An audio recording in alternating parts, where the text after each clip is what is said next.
So who are you?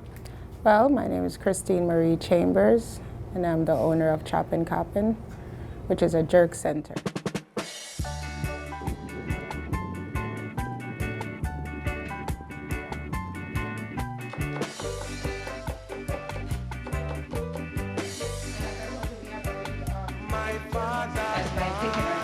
I know a lot of people like to use cornstarch to thicken their food. Watch out.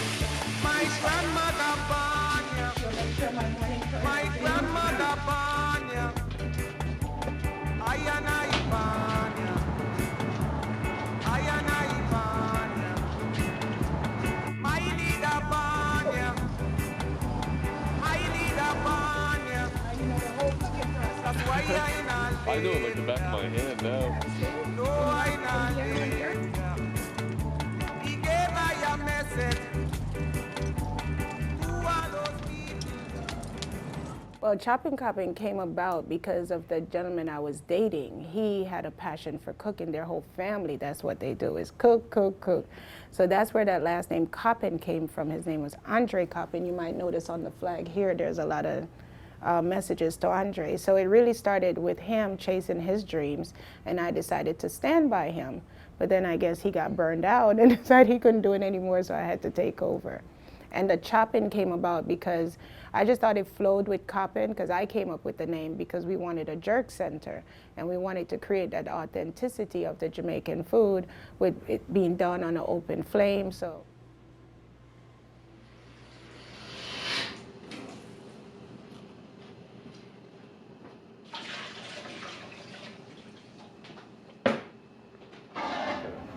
Before you emigrated to the United States, what was your impression of the U.S. From kind of a Jamaican perspective? Well, because I was young, you're under the impression that the streets are lined in gold. And you come to find out, no, it's just an industrial nation where you work until you die. So that was my impression. Like, you think things would be easier. It's easier in some sense, but I didn't experience that part of Jamaica to know, to compare or contrast the difference.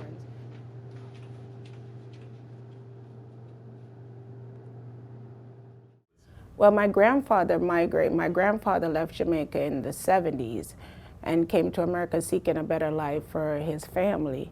And then he eventually took all his children. Once he got situated in America, he brought all his children and grandchildren to America.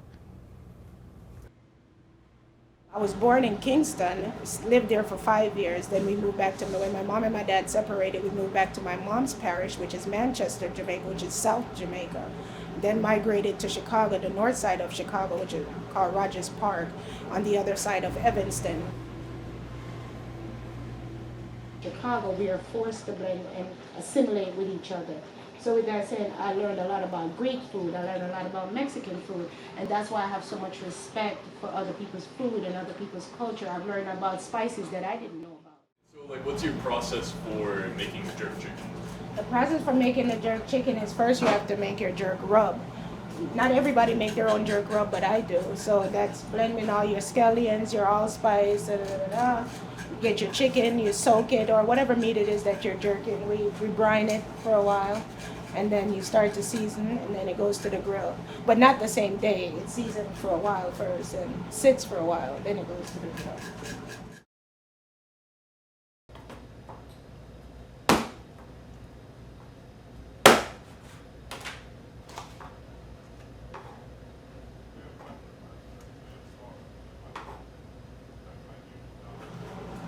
Through the food that you cook, what parts of Jamaican culture are you hoping to communicate? I wanted to communicate the part where, because of my medical background, I wanted people to see that we're a very health conscious nation, and we do consider our health when we consume food. We don't just see food and eat food. We see food and then we see how it will affect our health, and that's how we consume our food, and that's the basis behind how I cook.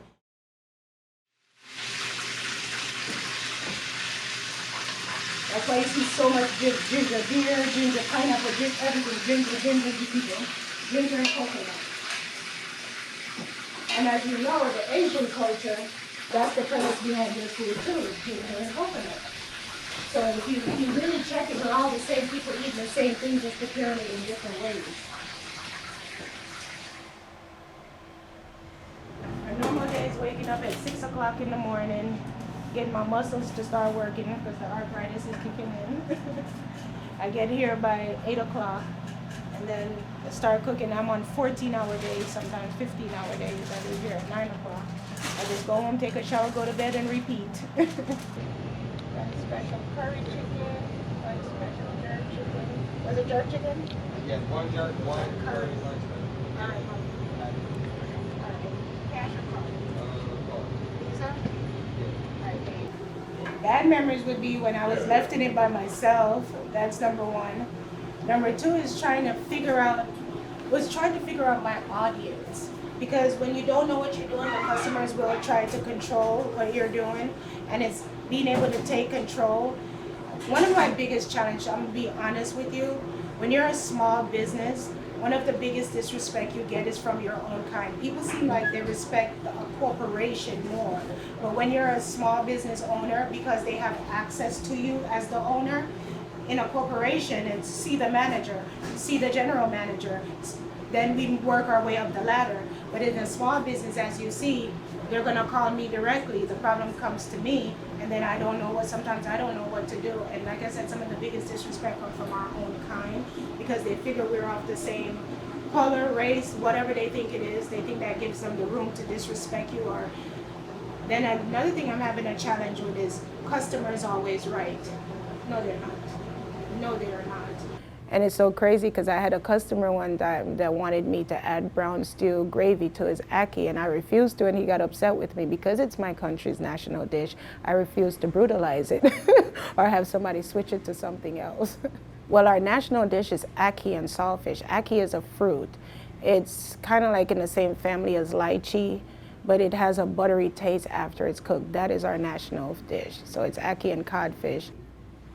To any other nation who wants you to try their dish, I think they would find it semi-disrespectful. I wouldn't say it's all the way disrespectful because you can fix something up the way you want it after you get it. Like, for instance, if you buy a tamales and you don't like it, you don't think it's spicy enough, you can add more pepper, that's fine. But some things are a little bit disrespectful. I feel like if you wanted to try it, if you come here and you want Jamaican food, eat Jamaican food. You didn't come for something else. If you go to McDonald's, you went there for a burger. You didn't even go there for pizza, you know what I mean? So you eat a burger. So if you come for Jamaican, just eat Jamaican. If you want it your way, maybe you need to go home and try it your way. So, why haven't you quit? I haven't quit because my customers, they keep you going. When you see customers keep coming in and saying, I love your food, and you see that you close for a day and they miss you and they flood you the next day, they keep you going, the customers. Tell me what you want to do. Everybody's going to be 21 around the same time. We're going to try to go out of town. Oh, yeah, where Japan? You still want to go to Japan? Oh, my dad's going the next year, so we're just going to go there. Okay. You still at the tire shop? Of course I can. Yeah, Marcus, you growing up. You got beard down and everything. Look at you. I haven't seen you in a while. I know. All right. You too, dear. Take care, all right? All right. So basically it's saying my mother was born here, my father was born here, I was born here, and I'm not leaving here.